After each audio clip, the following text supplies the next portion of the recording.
I was just 22 years old, Chilean but training in São Paulo, Brazil. Olympic weightlifter. That was my identity.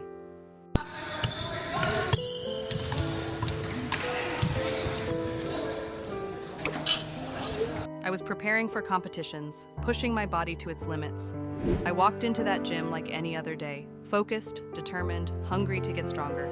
I remember the burn in my muscles, the beat of my heart, the slam of weights, and then sharp pain, not the familiar soreness of training, but something deeper, urgent. I pressed on, telling myself it was fatigue, maybe dehydration. I felt unwell a week ago too. I called a doctor, but again, I thought it was stress, exhaustion. Then it happened. Right in the middle of my training, I gave birth.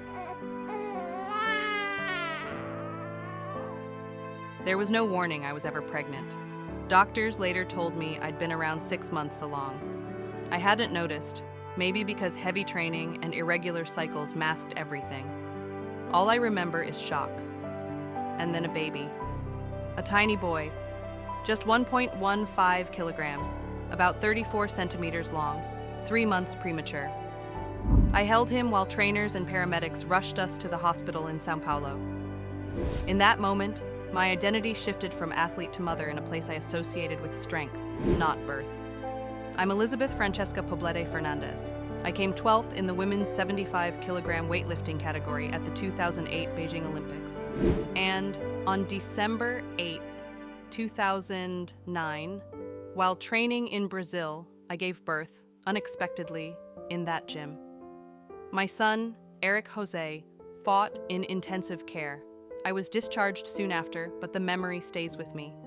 There were no delivery rooms, no midwives, only gym mats, weights, and the surreal sound of new life. Both the head trainer, Horatio Reis, and I were stunned. Just a week prior, I was his judge at a competition in Chile. Everything was normal then. I was round and strong, he said. I never suspected how right he was. This wasn't how I'd imagined motherhood, not in muscle fibers or chalk dust, but in the echo of a newborn's cry. That moment taught me, life doesn't wait for moment's notice. It arrives wherever it chooses. And on that gym floor in São Paulo, amid barbells and sweat, I heard my son's first cry.